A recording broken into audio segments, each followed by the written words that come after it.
Cowboys and Eagles this week in Week 10. Will the Dallas Cowboys be able to pull off the upset of the century? That's a little dramatic, but we'll bring it all down on this crossover edition of the Locked On Eagles and Locked On Cowboys podcast.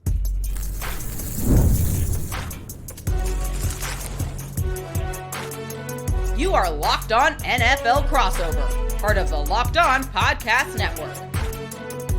Your team every day. Welcome back to this Locked On crossover edition of the Locked On Cowboys and Locked On Eagles podcast, part of the Locked On Podcast Network, your team every day. We'd like to thank you for making us your first listen of the day. This crossover Thursday is presented by PrizePicks. Download the app, use promo code LOCKEDONNFL to win $50 instantly when you play $5.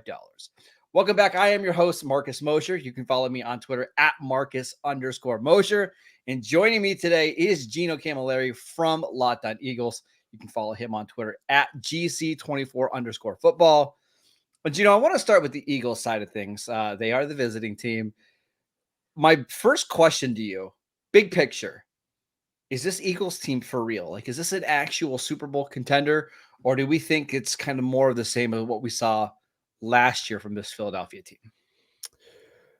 It's the Nick Sirianni's amount of his contract amount question, right? Like whatever he's getting paid, that's what it comes down to. Is this head coach a good enough coach to get this team over the hump? Because what failed them in that Super Bowl to the Kansas City Chiefs came down to decision making. And when you're at that important of a game, those decisions matter on the highest level. And what we almost saw last week against the Jacksonville Jaguars was exactly the same story we have seen over the last couple years with Nick Sirianni. The decision-making can ultimately be boom or bust for this team. I think that question is two-pronged, Marcus. I think the talent, I think Kellen Moore's offense, and I think Vic Fangio's defense can get the job done. But Nick Sirianni, how much is he micromanaging things when it comes to the offense? Is he getting these decisions right in the biggest of games?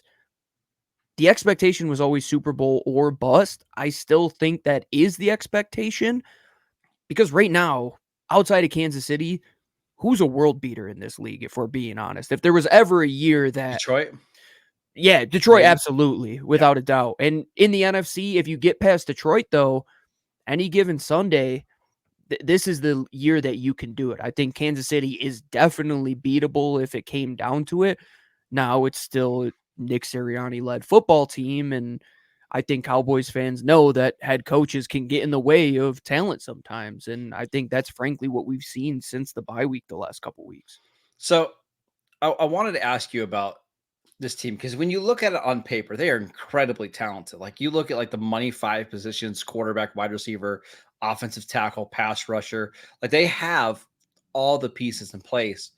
But when you watch them, you know that it's a good team, but you don't feel like it's a juggernaut. Like there's just something missing with this team. Can you try to explain like what that is? Is that a lack of a killer instinct?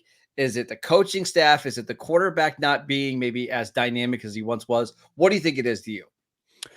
Actually, Jalen has been downright exceptional the last 3 weeks, and I think the dynamic element of the run game has really come back, I would say, twofold over the last couple weeks. And there were questions Lou and I had where we're watching him the first few weeks. We're saying, does he just not able to run anymore? Like, can he just not physically do it? But he's got the confidence back. He really has been dialed in. His completion percentage over expected. His EPA have been through the roof. There's been injuries, but they've been able to kind of get over them because they have the talent at the money five positions, like you're saying. The defense is dialed in. I think it comes down to that lack of killer instinct, like you said. That is a learned trait. I don't know if the guy in charge of this football team can be the guy to show that. And he did that last week against the Jags. They played with their food for 2.5 quarters. For 2.5 quarters, they were just allowing the Jags to stick around. And then all of a sudden, a call goes the wrong way, and it's a fumble 6 to Saquon, and now it's a one-score game. And then you had to have Nakobe Dean win the game for you on the last drive because Trevor Lawrence was putting his team in field position when this game should have been wrapped up after halftime. And I know people are going to say you're being way too hard on Nick Sirianni, but Howie Roseman did his job. The personnel is crushing it this year. Everybody that he signed is working out. You're seeing guys like Nakobe Dean and Zach Bond at the linebacker position play really well, and Quinyon Mitchell and Cooper DeJean are playing exceptional. Vic Fangio was the perfect hire for the personnel grouping that they had there. And now some of these elements that Kellen Moore has really brought to the offense, these under center looks where Jalen Hurts is able to keep defenses on their toes. Over at our show, I like to say, can you make a defense play 12 on 10 with a dynamic Jalen Hurts? When he can get off his platform on those rollout, bootleg play action and allow things to develop downfield, he is a killer. But the guy making the calls, the guy that he's the general of this football team, putting his troops in to the position where they play week in and week out, I've seen enough from him over the last 3 years that it really comes down to him. I've seen these teams, 53 guys, circumvent bad coaching multiple times over the last couple weeks and couple months and couple seasons. So, well, Gina, I want to. fingers. I know the feeling, and this is to a lesser degree, but You're trying to make sense of something that I think we all kind of see, but nobody is outright saying it. I remember in 2014 and 2016 when the Cowboys had Jason Garrett as their head coach. They won a bunch of games because their roster was unbelievable. Mm-hmm. And talent matters a lot in the regular season. It's the difference between winning 12 games and winning 8 games, right? But when you get to the postseason, that's when coaching matters because every team is talented once you get in the postseason. Mm-hmm. And I think that's why the Cowboys struggled so much in the Jason Garrett era, despite having great talent, is that anytime they got into these playoff games, they were consistently outcoached. I think you're feeling the same way with this current version of the Eagles team. Now, maybe Nick Sirianni is viewed as a better coach than Jason Garrett. Totally understandable. But if they have to go play the Lions or the Packers or San Francisco, you do wonder, like, are they at a coaching disadvantage despite having 2 really good coordinators? A lot of people have been talking about the Dan Campbell comparison between them because Dan Campbell had his own moments in the NFC Championship game. I think the threat doesn't lie in the NFC. The threat lies in the AFC because when you have to go against Andy Reid, who is the mountaintop, like that's what you want to be, right? If you want to get to the top, you have to get past Andy Reid and Pat Mahomes. I don't know if that is the guy to do it. I don't see the Doug Peterson Philly call against Bill Belichick in Nick Sirianni's bag. I haven't seen him in terms of like a golfer's perspective. He hasn't whipped out that nine iron and hit that shot smooth the entire round, and we're going to trust him to hit that club smooth on the 18th green in a 1-score game. I don't see it, and I think the Jason Garrett comparison, it's there. Like it makes a lot of sense. There's really good coaches in the NFL, and then there's a lot of average coaches in the NFL. There's a lot of decent coaches that get to the Super Bowl, but there's a lot of decent coaches that lose the Super Bowl and never get back there. I don't know if Nick is the guy, but if he proves us all wrong and they're sitting there and they hold a Lombardi trophy at the end of the year, well, I'd love to be proved wrong. But what I've seen the last couple seasons, I'm going to stand on the side of doubt until I see it otherwise. All right, let's switch things over and talk about the Dallas Cowboys, who are hosting this game with a 3-5 record. What's next for this current version of the Dallas Cowboys? We'll get to that next. This episode is brought to you by Pre-Alcohol by ZBiotics. Pre-Alcohol probiotic drink by ZBiotics is the world's first genetically engineered probiotic. It was invented by PhD scientists to tackle rough mornings after drinking. Here's how it works. When you drink, alcohol gets converted into a toxic byproduct in the gut. It's this byproduct, not dehydration, that's to blame for your rough next day. Pre-Alcohol produces an enzyme to break this byproduct down. Just remember to make ZBiotics your first drink of the night. Drink responsibly and you'll feel great tomorrow. Again, here's the steps. Step 1, drink pre-alcohol. For best results, make pre-alcohol your first drink of the night. Step 2, drink responsibly. Pace yourself, hydrate, and get a good night's sleep. Step 3, enjoy tomorrow. Wake up feeling refreshed and ready to take on the day. Go to zbiotics.com/LockedOnNFL to learn more and get 15% off your first order when you use LockedOnNFL at checkout. ZBiotics is backed with a 100% money-back guarantee. So if you're unsatisfied for any reason, they're going to refund your money. No questions asked. Remember to head to zbiotics.com/LockedOnNFL and use promo code LockedOnNFL at checkout for 15% off. This episode is brought to you by FanDuel. Get ready to tackle the NFL action with FanDuel, America's #1 sportsbook. Because right now, new customers can bet $5 and get $150 in bonus bets if you win. The FanDuel Sportsbook app gives you everything you need to place live bets on the NFL all in one place. So when you get a hunch in the middle of the game, maybe you think the Cowboys down by 3 late in the game are going to come back and win, put a bet on the money line. You're going to be able to get all the live lines, all the play-by-play, all the stats that you need on the same page where you place your bets. Just visit FanDuel.com to join today. You'll get started with $150 in bonus bets if you win your first $5 bet. Again, we've got a great slate of NFL action in Week 10. There is no better time to join FanDuel.com. Never waste a hunch and make every moment more with FanDuel, an official sportsbook partner of the NFL. Welcome back to this crossover edition of the Locked On Eagles and Locked On Cowboys podcast. Gino, let's talk about the Cowboys, where we're at right now. It's not great. Let's put it out there. It's not great. Dak Prescott likely going to be out for several weeks. Now they haven't put him on the injured reserve list yet. I'm assuming that's coming. I've got to believe that he's going to miss at least 6 games. And you wonder, with the Cowboys being at 3-5, where are they going to be at 6 games from now? We are in full evaluation mode for this Cowboys team, unless they win this game against the Eagles.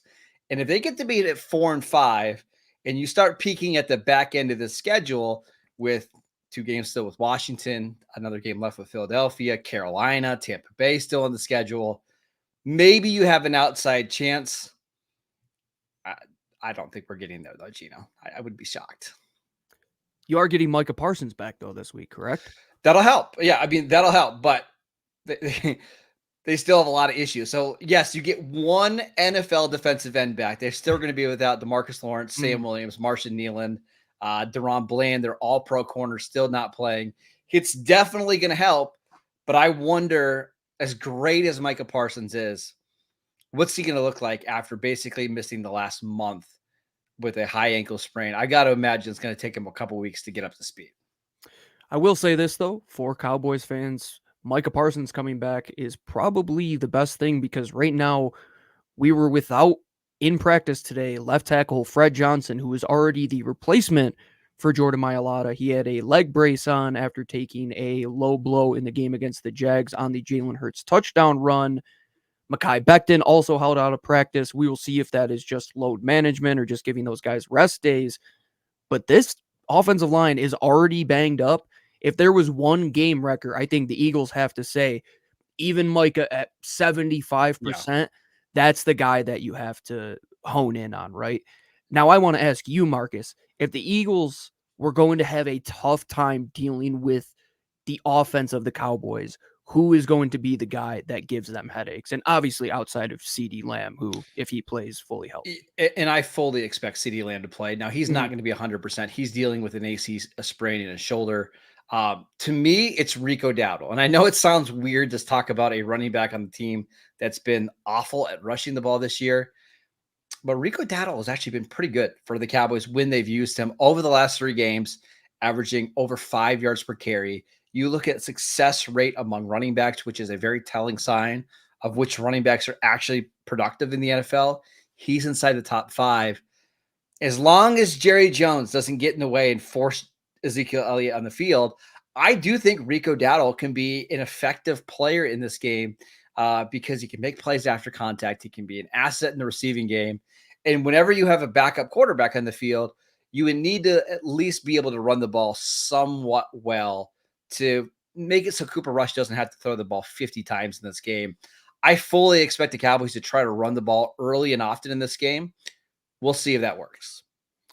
What is this charade we're doing with Ezekiel Elliott? Like, he wasn't done the last time he was in Dallas. Is this thing going to be coming to an end at some point soon? I, I think you got a lot of factors here. So I think Mike McCarthy has decided who he wants at running back. I think he would like it to be Rico Dowdle, Hunter Lipke, and then maybe sprinkle in Deuce Vaughn or Dalvin Cook as a guy that gets 2 or 3 touches. Mm-hmm. Jerry Jones loves Ezekiel Elliott. Even last week, after Mike McCarthy suspended Ezekiel Elliott, you had Jerry Jones in the tunnel after the game saying, Zeke's a stand-up guy, one of the best leaders on this team. If I only had the mistakes that Zeke has in my track record, I would be sitting really well, right? It's clear that Jerry Jones would like Ezekiel Elliott to be a big part of this backfield.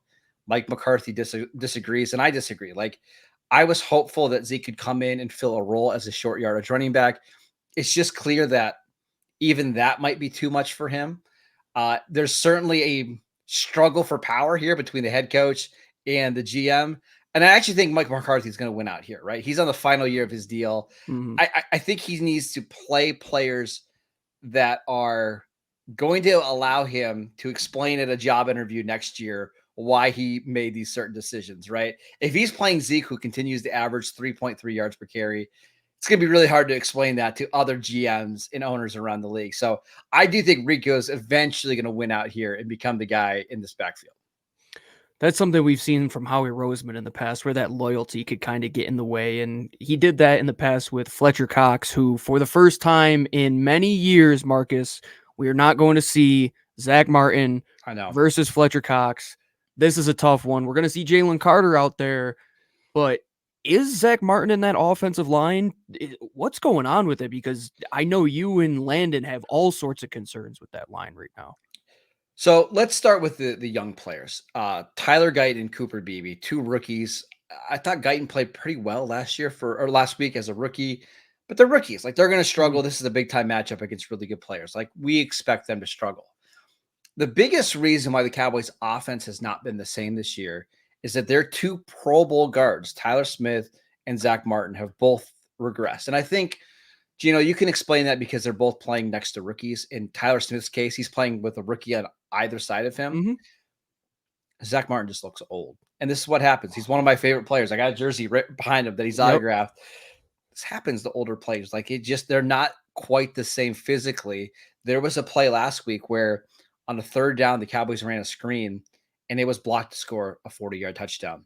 Zach Martin missed the block, ended up being a 1-yard gain. You kick a field goal rather than scoring a touchdown. That's the difference in a lot of these games. Maybe it's injury related. He showed up on the injury report multiple times this year with a knee and a shoulder. But when you're Zach Martin and you're a 10, 11-year vet, like, this is kind of what we expect.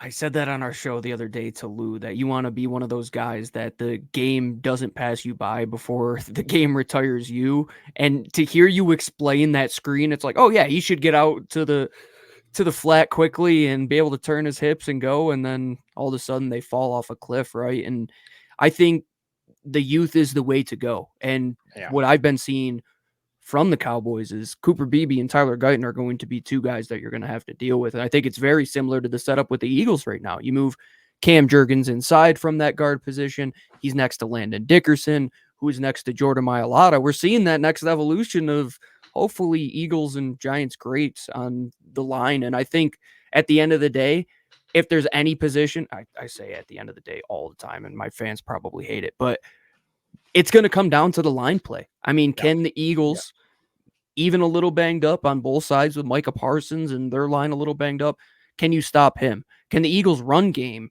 continue to just force the envelope on the other side of the football? And if I'm the Eagles, I lean right into the run game. And that's the fear for Dallas, right? Like, if the only chance the Cowboys have in this game is if they can get Philadelphia into 3rd and longs, and that's when Mike Zimmer can throw out his exotic blitzes. Like, they haven't had pass rushers really all year, but you look at some of the pressure rates, and they're actually not terrible, right? They get into 3rd and long, they have a chance. As a Cowboy fan in this game, what I'm going to hate is if every first and second down play is just a run, because they have no chance. First in the league at first down Yep. runs with Kellen Moore by a Right. long stretch. They just don't have the dudes up front to slow down the Eagles. And if Kellen Moore decides to get creative and try to be a more aggressive on first and second down by throwing the ball down the field or just passing the ball more, I honestly think Mike Zimmer will take that all day. So can Kellen Moore and Nick Sirianni stay committed and disciplined in the run? If the answer is yes, I think they're going to win this game going away.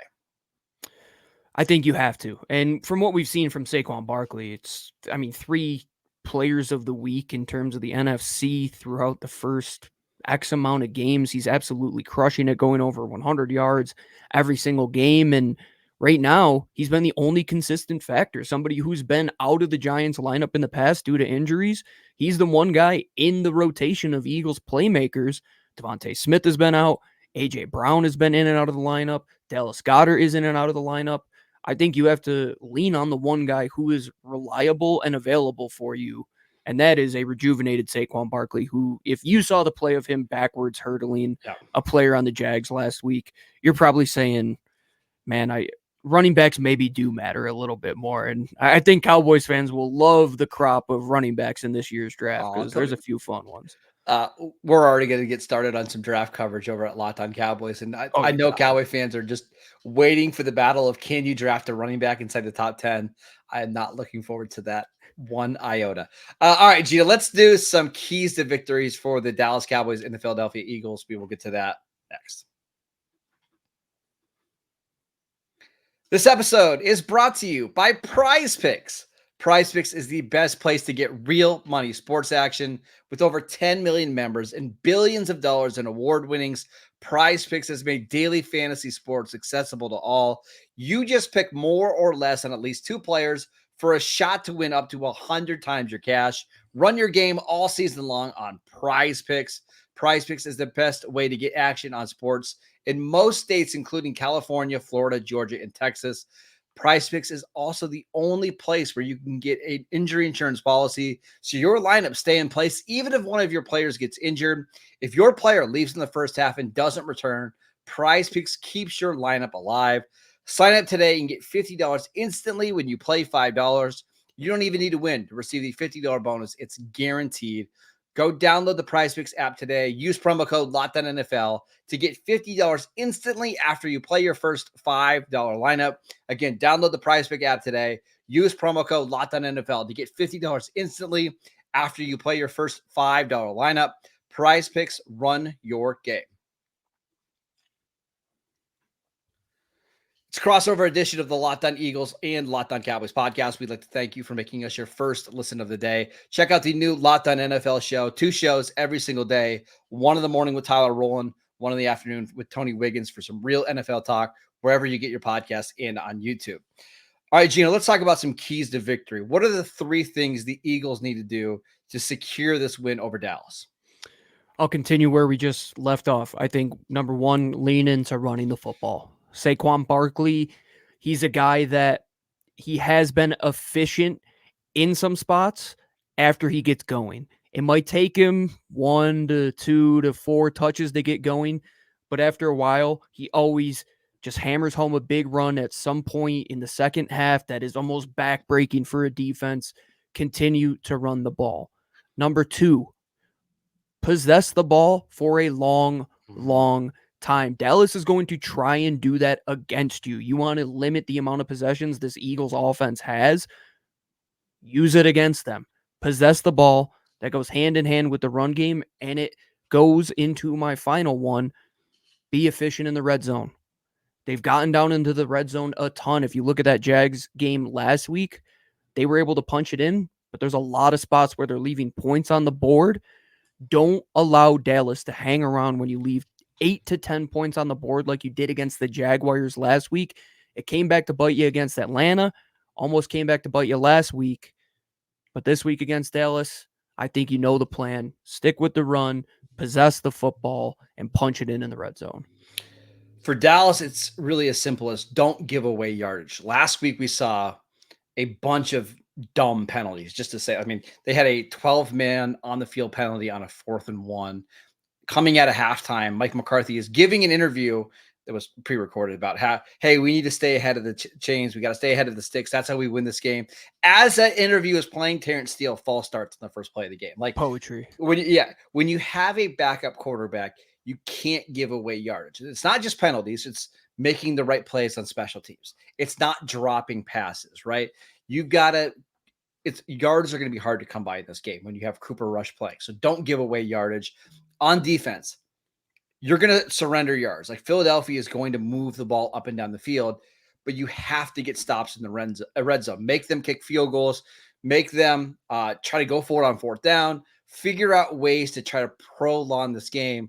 And the number one thing for Dallas is turnovers. Like going into this game, they are just they don't have the talent Philadelphia does. They have injuries. They have massive injuries. The Pro Bowl and All-Pro players. But turnovers in the NFL can be the great equalizer, right? And the Cowboys have been awful with turnovers this year. But if you're +2, +3 in the turnover margin this week, that's how you stay alive in these games. So Dallas is probably going to need a lot of turnover luck to win it. But we see it every week. Teams that end up being +2, +3 win games that they shouldn't. I think it's a great point because if you look at the last 4 victories, Jalen Hurts has not turned the ball over a single time, whether it's an interception nor a fumble. You look at the first 4 games, though, 2-2. He was turning the ball over like he didn't want to hang on to the thing, and he just ate a whole bunch of buttered popcorn. That's the way Dallas has to win the game. Mm-hmm. To an extent, they have to be a little bit aggressive on defense, in my opinion. I think you have to make Jalen Hurts read things pre-snap, post-snap, and give him multiple looks. Even though he has been good going through his progressions, he's also very aggressive. He's going to put the ball in spots for his playmakers to make plays, but those are tight window throws where you're off an inch, you're off up or down 1 degree, it could be an interception. So that's how you have to win the game if you're the Cowboys. And I think at the end of the day, there it goes again. I keep saying at the end of the day, it might come down to whoever can be the better kicker in this one. Jake Elliott, he was primed for the last couple seasons. He's been iffy on some of these +50 field goals, hit the upright last week. But Brandon Aubrey, man, like what an absolute freak of an athlete. Honestly, that's going to be a big on kickoffs, right? If you just down the ball in the end zone, you get it at the 30. Mm-hmm. If the Cowboys offense can get 20, 22 yards every drive, you are in Brandon Aubrey field goal range. Let him kick it. Yeah, 65-yard field goal. Like he easily has a distance. You're right. Like this could be a game where the field goal kickers matter. Gino, the last thing I want to say is I just wish this game had more juice for Dallas. Like I know it's huge for Philadelphia. They obviously have to win to keep pace for Washington. But as a Cowboy fan, you want these games to matter a lot. And unfortunately, without Dak and with the Cowboys being at 3-5, it just doesn't have the same juice as some of the other Philly-Dallas games before. And I know Philly fans that are listening to this don't care at all. It's not quite the same. That's all I had to say. No, I'm with you. We've only seen Dak versus Jalen one time. Like, are we going to be able to have a series where we're like, oh, it's 4-3? Can this be Jalen Hurts' grudge match to get it back to even? And I think we're going to see that with Jaden Daniels now in the rotation. At least 3 of the 4 teams have it figured out at the quarterback position. Maybe the Giants one day get into this rotation. Let's hope not. But I'm with you. I always say, and I think I said this last year on the crossover, like, it's the Joker and Batman. We need each other. Like, we can't live without one another. And the best games are when these teams are the best and they matter the most. I think back to 2018, the game where the field goal or the kickoff goes and 6 Eagles are landing on top of him. There's like, oh, no clear evidence. And it's like that game mattered so much to Philly, and it's so inconsequential in the grand scheme of things. Or the game last year between Philly and Dallas, right? Like a game that was an awesome game. Yeah, and it decided the entire race in the NFC East. Like, that's great football. And I know one person who's a little upset about that. That's Jura. He wants to make his money, and he would love for this one to be a nice primetime game. Okay, Marcus, how weird is it that it's on CBS, though? It is strange. Right? I don't like it. Eagles Cowboys on CBS, that does not feel I know. Well, to me, this always feel like, Sunday afternoon Fox games with Joe Buck. America game of the week. Yes, every single week. So that's just, it's different, but maybe CBS will be nice if we get a good game. So we'll see. That is it for this crossover edition of the Locked On Eagles and Locked On Cowboys podcast. We'd like to thank you for making us your first listen of the day. Check out Gino and Lou on Locked On Eagles. They do a fantastic job. You can follow me on Twitter at Marcus_Mosier. You can follow Gino at GC24_football. Check out both shows wherever you get your podcasts. We are free and available on all platforms. Gino, enjoy the game, and we'll talk later this year.